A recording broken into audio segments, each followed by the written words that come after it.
এই ম্যাচ সামারিটা দেখার পরে আপনার মন্তব্য কি? এখানে ঠিক কয়টা গোল হতে পারে? আপনি জানি না অবাক হবেন যে একটা দল 40টা শট নেওয়ার পরে 12টা ওয়ান টার্গেটের শট নেওয়ার পরেও ওই দলের গোল হলো একটা।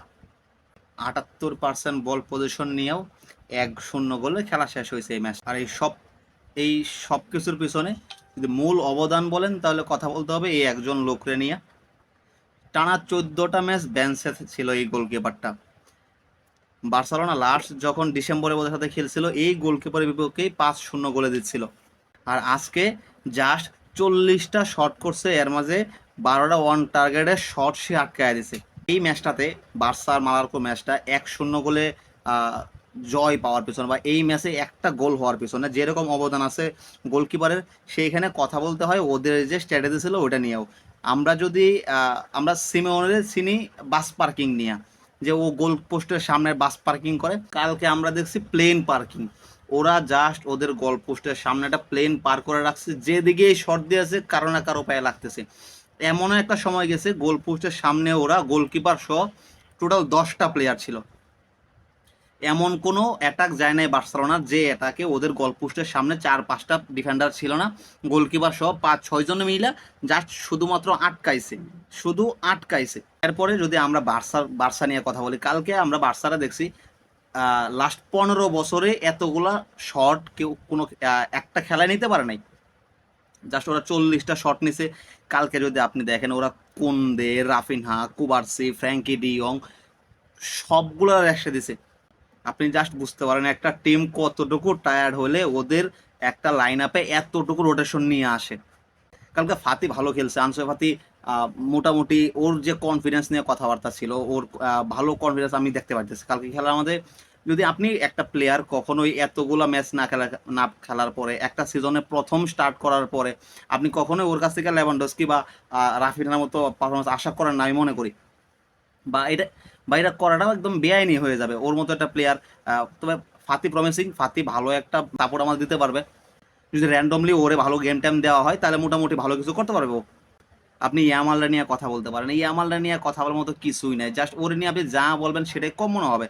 আপনি যদি ওর প্রত্যেকটা খেলা দেখেন, প্রত্যেকটা পাস দেখেন, ওর প্রত্যেকটা পাস নিয়ে কথা বলতে হবে। ও যতবার বল পাইতেছে, যতবার বল ও টাচ করতেছে, ঠিক প্রত্যেকটা টাচ নিয়ে আপনি কথা বলতে পারেন।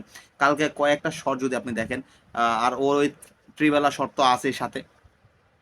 এই ছেলেটা এই বয়সে যা করতেছে সেটা আসলে মোটামুটি চোখের শান্তি, ফুটবল দেখে মজা লাগে এইরকম কিছু প্লেয়ারদের জন্যই।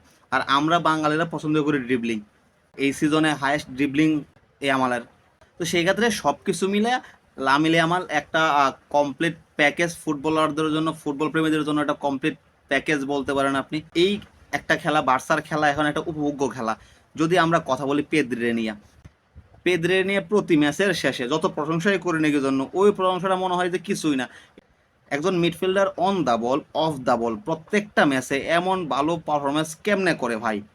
আপনি যদি এগুলো নিয়ে কথা না বলেন এটা একটা ক্রাইম হয়ে যাবে। আপনি বার্সার ম্যাচ দেখতেছেন আর আপনি পেদ্রে নিয়ে কথা বলতেছেন না, এটা এক প্রকারের ক্রাইম আমি মনে করি। প্রত্যেকটা ম্যাচে এইরকম পারফরমেন্স দেওয়া আসলেই অসম্ভব ব্যাপার। গত ম্যাচে পেদ্রি জাস্ট 18টা বল উইন করছে, যেটা লালিগার এই সিজনে একটা ম্যাচে সেরা। এর দ্বিতীয়তে আছে 17টা বল রিকভারি, যেটা ওর রেকর্ড, গত ম্যাচের রেকর্ড। এই ম্যাচে পেদ্রির আরও ছিল 6টা চান্স ক্রিয়েট, শতভাগ লং বল, শতভাগ ড্রিবলিং, 4টা ডুয়েল জেতা। কয়েকটা ইজি চান্স যদি মিস না হইতো তাহলে পেদ্রির অনায়াসে 2-3 অ্যাসিস্ট আইসা পড়তো। কিন্তু এরপরেও কোনো গোল অ্যাসিস্ট ছাড়া পেদ্রির যে ম্যান অফ দ্য ম্যাচ হওয়াটা এটা মোটামুটি এখন একটা নর্মাল বিষয় হয়ে গেছে, একটা স্বাভাবিক বিষয় হয়ে গেছে। পেদ্রি মাঠে নামে, ড্রিবলিং করে, বল উইনিং করতেছে, খেলা ইম্প্যাক্ট ফেলতেছে, মাঠটা নিয়ন্ত্রণ করতেছে। এটা ওর রেগুলার ডে অ্যাট অফিস হয়ে গেছে এখন। দিন শেষে সবকিছু মিলে আমরা এক গোলে জিতে আইসে আমরা 3 পয়েন্ট নিয়ে আসছি, এখনো লিগের টপে আছি। আমাদের সামনে এখনো অনেকগুলো শিরোপা অপেক্ষা করতেছে, কোপা দেল রে শিরোপা, লিগ শিরোপা, চ্যাম্পিয়ন্স লিগ শিরোপা। এই এতগুলো শিরোপার মাঝে যদি এখন এই দলটা যদি টায়ার্ডনেস না সরাইতে পারে তাহলে আমাদের আশায় কি ঘুরে বালি হয় কিনা সেটা চিন্তা করার বিষয়। এই টিমটা এখন যে টায়ার্ড অবস্থায় আছে, কালকে যে এই রোটেশনটা করছে ফ্লিক, এটা আমি মনে করি পায়রা করছে না, না পায়রে করছে, না না পায়রে এটা করা লাগছে। কারণ প্রত্যেকটা প্লেয়ার এখন ক্লান্ত আছে, প্রত্যেকটা প্লেয়ার ক্লান্তিতে ভুগতেছে।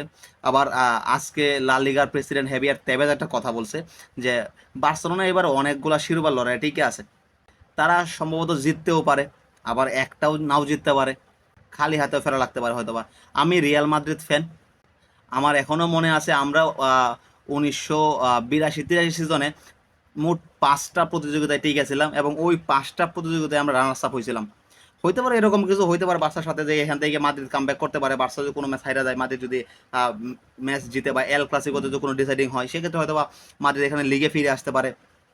কোপা দেলের ম্যাচ আছে আমাদের, কোপা দেলরেতে মাদ্রিদ কামব্যাক করতে পারে। ইউসিএল তো অবশ্য মাদ্রিদ টিকে নাই, কিন্তু সেখানে মাদ্রিদ আমাদের ফাইট না দিলেও পিএসজি আছে যে আমাদের ফাইট দিতে পারে। দিন শেষে শিরোপা জিততে গেলে আপনার এখানে রিস্ক থাকবেই। সকল রিস্কের মাঝেও আমরা আশাবাদী। আগামী শনিবার রাত্রে কোপা দেলের ফাইনাল আমরা মুখোমুখি হইতেছি আমাদের চির প্রতিদ্বন্দ্বী রিয়াল মাদ্রিদের সাথে। এল ক্লাসিকোতে আমাদের লাস্ট ফর্ম দুর্দান্ত, মারাত্মক ফর্ম নিয়ে আমরা এল ক্লাসিকো খেলতেছি এবং ইনশাল্লাহ এই এল ক্লাসিকোতেও আমরা ভালো কিছু করতেছি। মাদ্রিদের এখানেও আমরা একটা ব্যবস্থা করতেছি, দেখা যেতেছে শিরোপা আমাদের ঘরে আসতেছে, ট্রেবল আমাদের ঘরে আসতেছে। দিন শেষে রাত জায়গায় খেলা দেখাটা সার্থক ছিল, এরকম খেলা দেখা চোখের শান্তি, এমন বার্সায় আমরা দেখতে চাই।